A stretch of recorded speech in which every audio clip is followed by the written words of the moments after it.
Hi mga par, so for today is naisipan kong pumunta sa alaga ako. May alaga kami dito. And siguro bukas na lang.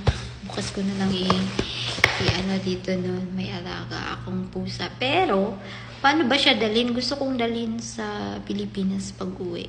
But siguro dami pang mga papeles, dami pang bayarin na dapat kasus.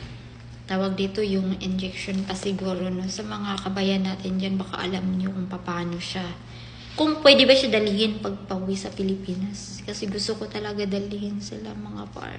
Kawawa sila dito kasi walang mag-aalaga sa kanila ganun. And ang ganda kasi ng breed nila. Hindi sila same sa pusa dito na nasa labas na yung parang pusang gala.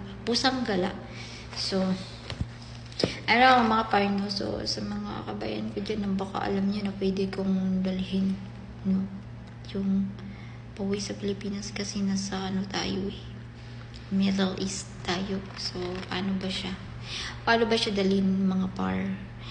Please, just comment this below.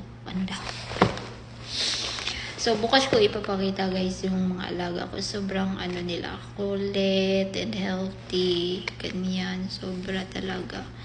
No?